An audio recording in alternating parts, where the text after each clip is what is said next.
Hi! So, another episode of propagation. So, medyo marami tayong na-acquire ng mga plants this week. So, ready na yung iba na i-propagate. So, I have here Philodendron Plowmanii. So, bakit nagustuhan ko tong plant na ito? Kasi medyo nakakatakot ang itsura niya sa totoo. Pero kung titignan nyo siya sa malapitan, una itong leaves niya, very defined yung ano bang tawag dito? Yung mga lines niya. Tapos, sa mga sa bawat section ng line niya is parang merong patches na silver. Tapos, ang nakakaaliw dito, yung back ng leaf niya. So, kung makikita nyo, ganyan siya. Tapos, parang may mga ruffles yung stem niya. Ayan siya. Kita ba sa kama? Ayan. May mga ruffles yung stem niya na nagagandahan ako. Para kasing yung sa damit ng mga babae na may mga ruffles. So, yan. Nakakasosyal lang ng itsura. Okay. So, I got this nung Monday. So, nag-rest muna siya. And meron na siyang nakuha ko siya na putol na talaga. So, 3 leaves talaga siya. Plus, etong meron ng cataphyll na may palabas na rin na dahon. Hopefully, magtuloy-tuloy siya. So, titignan natin yung kondisyon ng halaman. Normally, pagka bagong or nasa propagation yung mga halaman, mas better yung medyo maliit para mag-focus siya sa paglaki at paggawa ng ugat. So, yun yung tip na nakuha ko sa isang naghahalaman din. So, ito yung kondisyon ng kanyang mga roots. Maganda na siya. So, like yung mga amoy ng normal philodendron, merong siyang medyo lemony na scent. Sa iba, kung hindi ka pa sanay sa mga philodendron, medyo siya. Amoy lupa na amoy damo. yung amoy niya. So, ito ay galing Ecuador. So, maraming nagtatanong na mga halaman, collector's item ay mamahal because number 1, rare sila. Number 2, nanggagaling sa ibang bansa. So, you would understand na kung sino man buyer, may mga taxes, implication, permit, na added sa cost. So, i-consider din yun. Plus, syempre, kailangan nilang tumubo kung ito ay kanilang business. Okay. So, nilalagyan ng sphagnum moss para medyo mas bumilis yung pagtubo ng ugat. So, ingat lang din sa pagtanggal ng sphagnum kasi minsan nandoon yung sobrang baby na ito sobrang na dry. Pwede natin sprayan ng konting water para lang loose ng konti yung sphagnum moss. So, gabi na dito sa area ko kasi pinuntahan ako kanina hindi ko matiis na hindi maghalaman. So, at least per week meron tayong pinopropagate na bagong mga halaman. And yung iba naman, nare-release natin. Okay, so habang tinatanggal ko ito, tatanggalin ko muna kasi kailangan ko maingatan na wag ko ma-damage yung mga roots niya. Okay, so medyo nalinis ko na siya. Ang ganda ng kanyang ilalim kasi meron akong nakapa dito na I think magsisimulang node. So ito yung pinaka-mother na puno niya. by the way, yung ano pala, yung nalaman ko nga din pala sa isang friend ko na yung Plomaniae ay may dalawang kind, isang narrow form tsaka round. So I think ito medyo patulis narrow form. Yung round is like yung ano niya, pangalan niya, mas rounded siya kaysa sa ganitong patulis kasi itong pinaka ano niya, tip niya. Okay, so ito ang meron ako kasing nakapa dito. Ayun siya. Ano ko kita ba? So ito napakaliit niya pero nakakapa ko siya na potential node.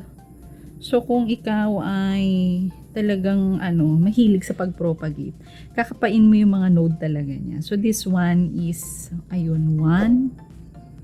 So potential na tumubo yan. Ito 1, tapos 2.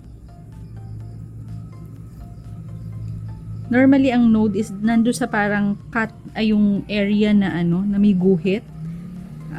Either above nung guhit na yun. So pag magka-cut kayo is iingatan nyo yung na wag makat yung side na yun.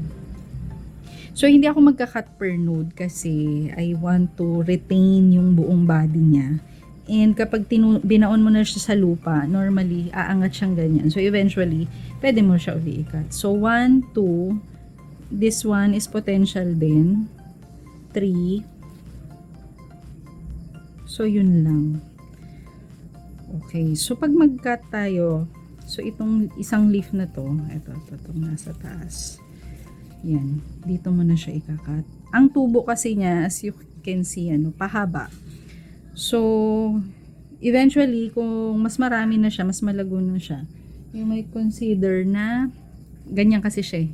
Pataas na siyang ganyan. Nalagyan siya ng moss ball para dun kumapit yung kanyang ugat. So for now, ikakat natin siya dito para itong side na to ay tumubo na isang plant at yung side na to na may nodes akong nakapa is tumubo din.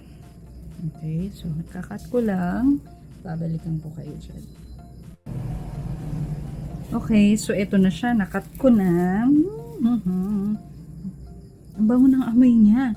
Actually, mas iba siya sa amoy ng ibang philodendron. Ito, medyo ano, hindi ko ma-describe, pero malapit siya sa tanlad na basta mabango.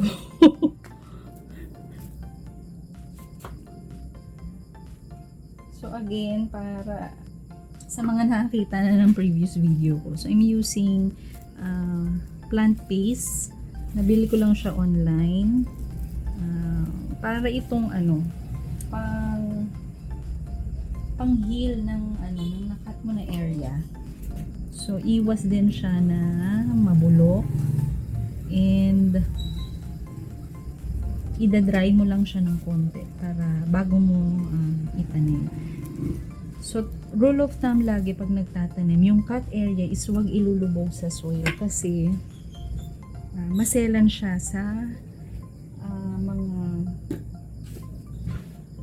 pag root rot ang kalaban pag nagpo-propagate. Kaya iiwasan natin na mag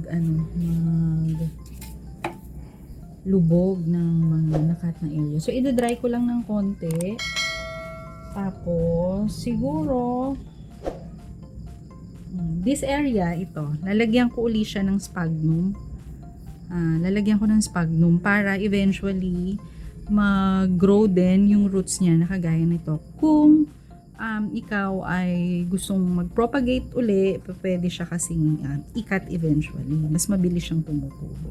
Pero kung gusto mo lang na maging lush siya, pwede mo siyang lagyan ng sphagnum moss pole para paakyat na yung tubo niya. And mas maganda siyang makita kasi kung lush na siya talaga. Pero since gusto kong bumili pa ng ibang plants, kailangan natin mag-release din ng ibang plants at magpatubo muna. Okay? So, hintayin lang natin. Patuyuin ko lang ng konti. Okay. So, I'm using again clear pot. Dalawa yung inihanda ko. I decided na gamitin yung mas malaki kasi malaking plant na rin siya and may ugat na rin naman para eventually diretso mo na siya, dun na siya talaga ma-permi. So, nag-ready din ako ng stick pansamantala para support kasi ingatan nga natin na huwag lumubog yung nakat na area. So, pansamantala ito yung support niya while wala pa naman tayong pole. Okay. So, since maugat naman na kasi siya, bibigyan na natin siya ng space para mas mag-grow. Yan. So, as you can see, pag nilagay ko siyang ganyan, eksakto lang na nakaangat yung cut area. So, yung stick ay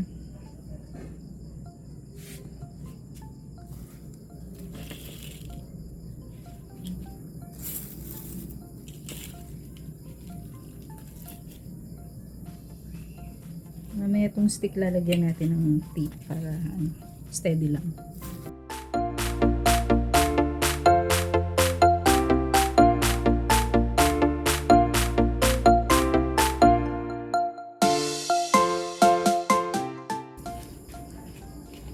So, maganda rin nalagyan ng sphagnum moss yung tawag dito, yung ibabaw para lang ma-preserve yung humidity ng halaman kasi nasanay siya na naka-sphagnum moss nung una.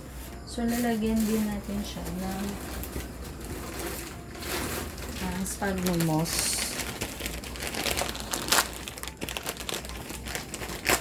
Actually, dito, pwede na kayo maglagay ng fertilizer.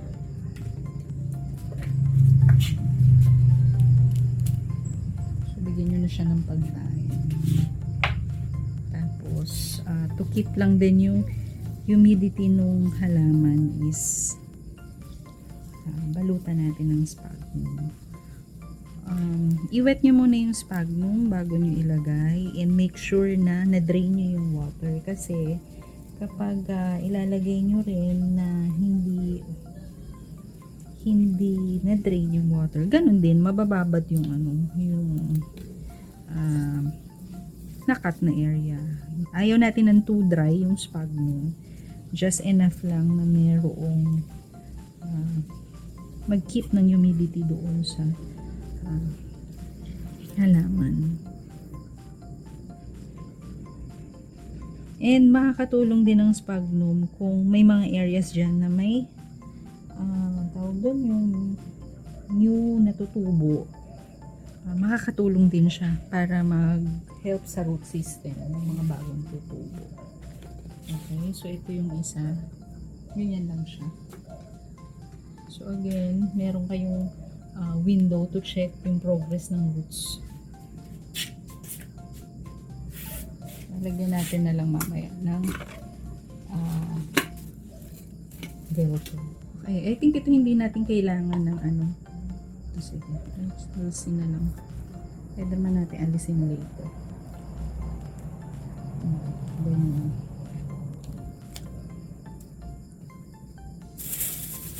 Parang kulang ang ating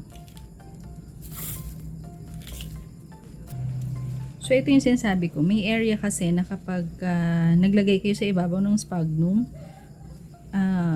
mag-a-anchor itong mga fresh na ugat. Tapos makaka-help lalong dumami yung new leaves. Maglalagay lang ako ng naubusan ako ng mix.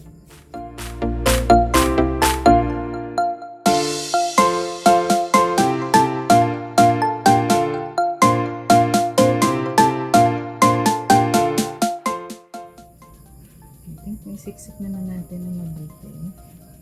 Kung nag-invest kayo sa mga, nag-start kayo mag-invest ng mga philodendron na medyo mamahaling halaman, I suggest mag-invest din kayo doon sa medium na gagamitin nyo because kung normal na loam soil or garden soil lang gagamitin nyo, Well, tutubo naman din siya, but hindi lang mamamaximize kasi ng plant yung required na nutrients na kailangan niya because yung lupa is hindi ganong akma sa kanyang needs.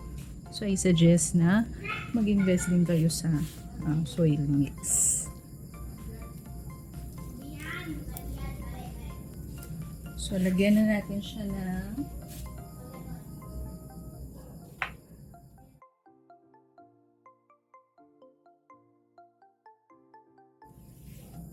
and then harap natin ng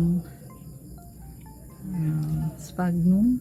Best friend ng mga nagpo-propagate ang sphagnums kasi ito yung gustong gusto ng mga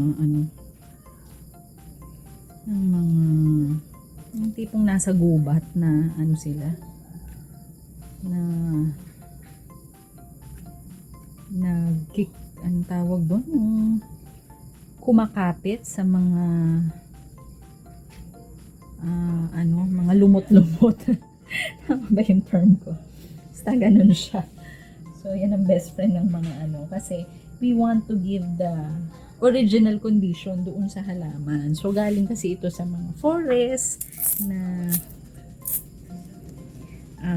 or mga kabundukan na talagang native yung kumakapit sila sa mga puno para doon sila mag-grow. So, we want to give that same condition sa plant habang nag-a-adjust pa unti-unti sa bago niyang kalalagyan. Pero kung meron ka namang gubat sa bahay mo, hindi ilagay mo siya doon. Wala nang sumaya. Di ayan na siya. Tapos hihintayin natin to na mag-grow and eventually itong sphagnum mo sa nilagay natin, doon mag-anchor yung bagong maliliit na roots na lumalabas. At kung gusto mo pang mag-propagate ng mas marami, edi cut ka na naman. Di lalagyan lang natin to ng masyadong mataas yata yung nagawa kong stick sa kanya. Or dito siya. Yan. Para hindi tutumba.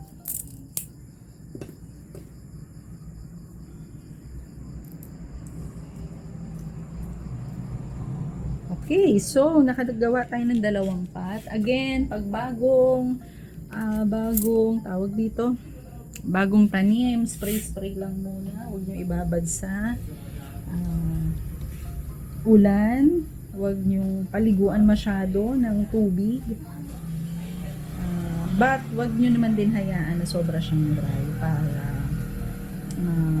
yung moisture niya, ma-retain pa rin niya at maka-help yun sa kanya para survive or gumaling, humilo muna siya mag-adjust sa kanyang condition. Okay?